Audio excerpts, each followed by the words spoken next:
Hi, everyone, and welcome to Be True, my podcast about the writing I love and the writing I do. I promise I won't rhyme the whole time. I'm John Tessitore, and today, The Potter from my collection, The Americans. You can find The Americans and all of my work at johntessitore.com. I'm releasing this episode a day earlier than usual, on a Sunday, Mother's Day. Whether your mother is someone to celebrate or not, and whether she's here or not, no matter what, I know it's complicated, Mother's Day is an important day. First, it acknowledges birth, including your own, which was definitely painful and traumatic and gross, even if it was joyful too. And second, Mother's Day acknowledges labor, not just the violence of childbirth, but also the labor of women more generally. It's a day of gratitude for hard work.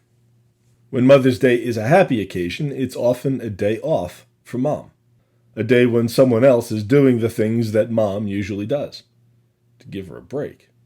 But we never get it quite right, do we? We never really give Mom the day off that she deserves.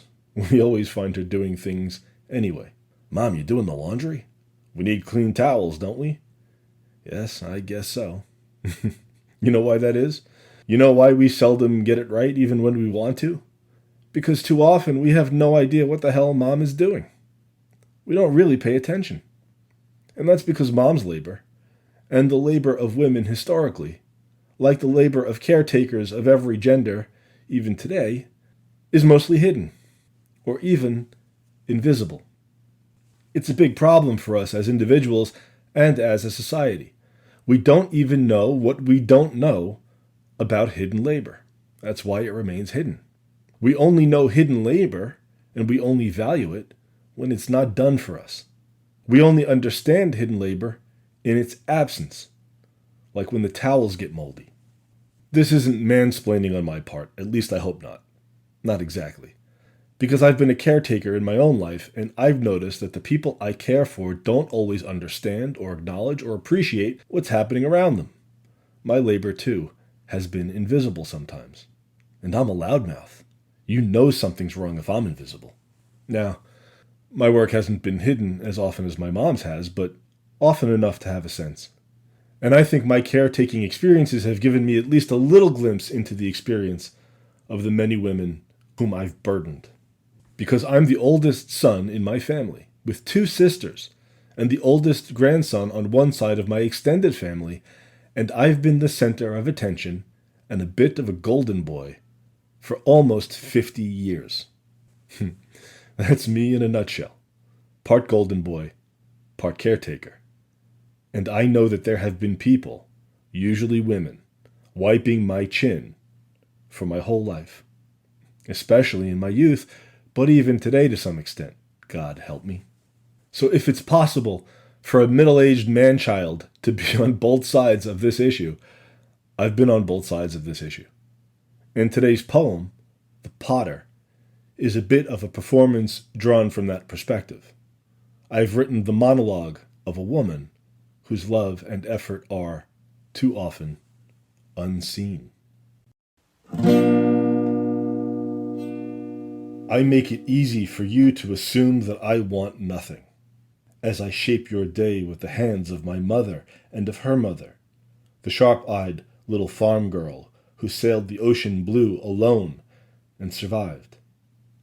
Like a potter spinning wet clay, a palm to swell the body, a finger to soothe the lip, I turn the wheel, fire the kiln, sign your name until it's yours to fill with all of your anxieties. Tiny tempests in the teacup I refine while you rest. One for today, another tomorrow, and then I let you drink. It's so easy to assume that I am never thirsty. Maybe you can hear it. That's a very ambivalent poem, in a very literal sense. I see myself as its object. That is, I'm the anxious one to whom the speaker speaks. As the British would say, I'm taking the piss out of myself here. But I also see myself as the subject sometimes, and identify with the speaker, the one trying to be acknowledged. But rather than solipsism, me, What I hope this sonnet provides is perspective, dragging what is hidden into the light, or at least acknowledging the many women in my life who have made the teacups and poured the water and let me drink. And so, in the hope that you acknowledge Mother's Day today not just as a celebration of Mom, but as a celebration of hidden labor of all kinds, and specifically, the hidden labor of women, this is John Tessitore concluding another installment of Be True. If you've listened this long, thank you. You can find all of my work at johntessitore.com, but first, I don't know, do something nice for someone today, preferably a woman. And if you get a chance, show some gratitude. I'm about to call Donna T. Sometimes it takes some effort, but we'll have a nice chat. Special thanks to me for today's theme music, which I call B Chord. Maybe we'll talk again. And if you enjoy this little podcast, leave some stars or a review and tell your friends. In the meantime, I gotta feed the dog. All right, Luna, I'm coming.